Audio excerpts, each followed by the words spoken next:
Right, let's talk about Disney. Yes, that Disney. The monolithic empire of joy, the purveyor of childhood dreams, the company that probably owns the rights to your fondest memories.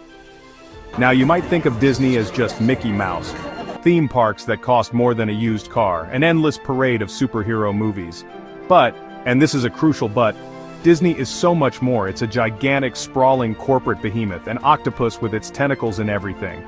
And one of its biggest, most important tentacles is a little television network you might have heard of called ABC, the American Broadcasting Company. Think of it as the sensible news-reporting cousin to Cinderella's talking mice. The relationship is quite simple, really. Back in the glorious pre-internet yelling era of 1995, Disney bought Capital Cities ABC Inc. for a cool $19 billion. So, what exactly was the incident that lit this fuse? It all went down during a special primetime news report on ABC titled, "The Cost of Community." The program was meant to be an investigative piece exploring the financial challenges faced by small towns. A noble goal, right? It sounds like the kind of earnest, slightly boring television your parents watch, but the execution was a masterclass in what not to do. The report heavily featured Harmony Creek, a small, working-class town. It focused on their fight to save the local library, the town's last public space, from closure. A real, relatable human story. The report framed the town's efforts not as a heroic struggle, but as a cautionary tale of poor financial management. The host interviewed residents, but the editing was creatively brutal.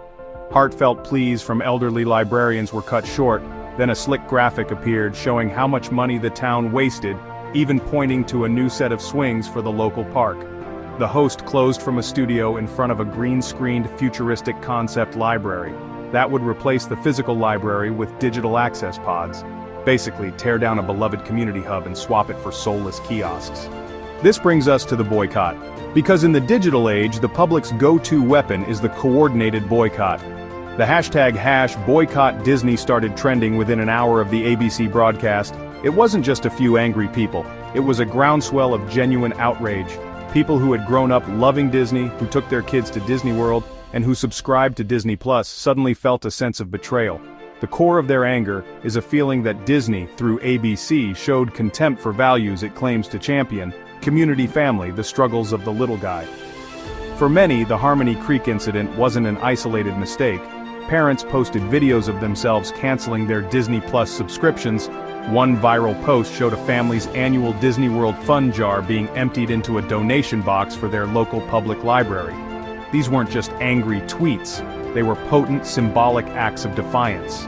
Now, as with any massive public outcry, there is another side to this story.